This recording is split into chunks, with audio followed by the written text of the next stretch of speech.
Hay imágenes que sorprenden, decía cuando arrancamos esta edición de Televisión Pública Noticias y introducía a Yelén Oliva, y hay otras que directamente duelen, conmueven. La Basílica de San Pedro sorprende, ejemplifica, nos muestra de qué se trata el mundo hoy vacío. En las calles, vacío, en las plazas, vacío en las iglesias. Las fosas comunes que veremos ahora en Hart Island, en una zona cercana al Bronx, en Nueva York, son las que conmueven, son las que duelen, son las que terminan de darle dimensión a lo que ha sucedido. Vamos a escuchar este minuto de introducción para que después Yelén Oliva aquí nos explique de qué se trata, algo que no es novedoso en Nueva York, pero sí ha tenido unos picos que reflejan el dolor. Las imágenes de una larga fosa común en Nueva York, con una pila de cajones enterrándose, impactan al mundo entero. Es la sepultura de víctimas por el coronavirus que no fueron reclamadas por familiares, en un estado que se convirtió en uno de los epicentros mundiales de la pandemia. La fosa está ubicada en la isla de Hart, en el extremo noroeste de la Gran Manzana, y recibe por día unos 24 cuerpos de fallecidos por coronavirus que no fueron reclamados en 14 días. Hasta hoy se contabilizan unos 160.000 casos confirmados en el estado de Nueva York, cuyo mayor foco se registra en la ciudad, donde se llegó a 90.000 infectados por coronavirus y 5.200 muertos. Estados Unidos ya ronda el 500.000 de contagiados y casi 18.000 fallecidos en todo el país.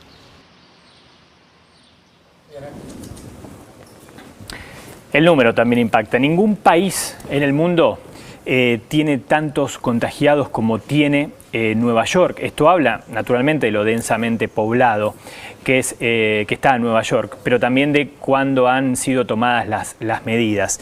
Esto que vimos recién son fosas comunes donde en una zona donde hasta hace un tiempo, hasta hace unas semanas, había cadáveres enterrados, pero ahora esa cifra se ha quintuplicado, Yelén.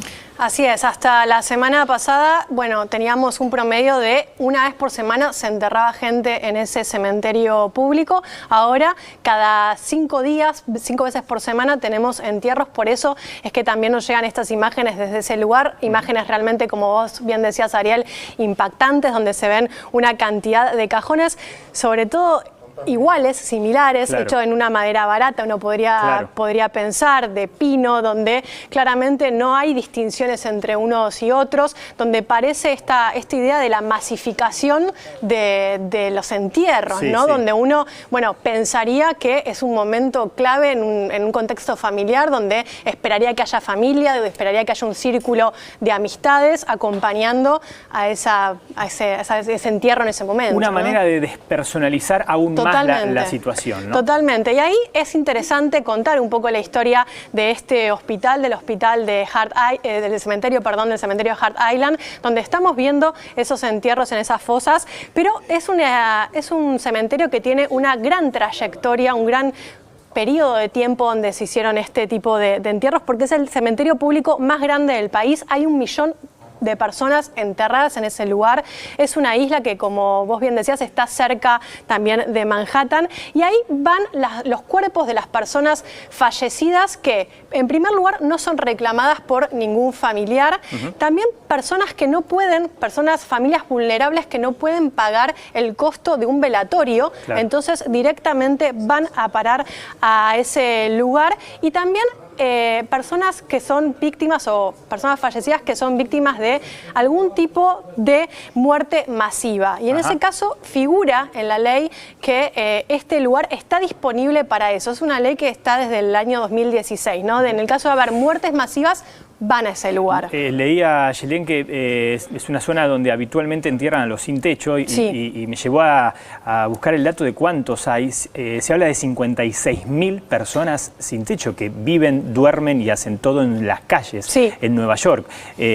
Seguramente así se entienda, ¿no?, también la finalidad de este cementerio. Y ahí aparece una historia, miraba algunos documentales sobre este cementerio en particular que contaban la historia de lo preocupante que es para aquellas familias familias o familiares de aquellas personas enterradas ahí, porque hasta el año 2013 no podían ingresar a ese lugar, no estaba permitido el ingreso de los familiares. Ahora pueden ingresar desde el año 2013 con un permiso, lo tienen que tramitar antes, tienen que llegar por ferry a ese lugar porque claramente es una isla, no pueden llegar de otra manera, es muy costoso y realmente es muy doloroso para los familiares de estas personas. Ahora, tiene una historia interesantísima desde lo macabro, de lo trágico también, que en su momento también funcionó como un lugar donde estaban las personas en cuarentena durante la fiebre amarilla en 1871, también las personas contagiadas de tuberculosis, también funcionó ahí, vieron que se ven en las imágenes una especie de edificios abandonados, bueno, funcionó ahí un hospital psiquiátrico de mujeres, también un reformatorio para chicos. Ha visto la historia. Realmente un lugar bastante, bueno, nada, clave en la historia de los Estados Unidos y de Nueva York. Sí, emblemático quizás para todos los costados negativos de la historia del Estado, ¿no?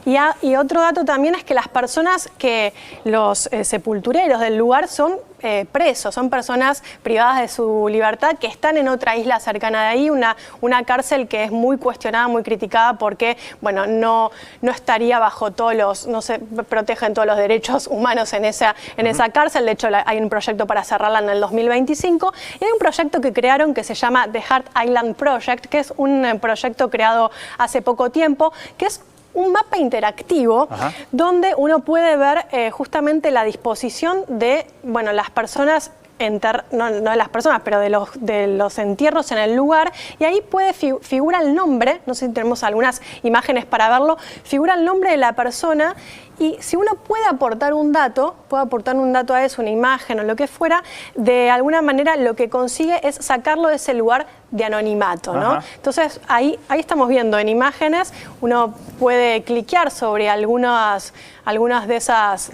En caso de haber podido recabar algún dato, porque de otros estamos hablando de que tienen... Es que la mayoría no tiene ningún dato y por eso hay un trabajo ahí de una organización civil que lo que busca justamente es ponerle historia, ponerle identidad a esas muertes anónimas. De hecho, lo que figura ahí cuando uno cliquea es un reloj que marca desde cuándo fueron enterradas y cuando uno sube alguna foto, sube algún dato, dice que se detiene el reloj del anonimato. Bueno, una historia terrible atrás de este cementerio público, el cementerio más grande de los Estados Unidos.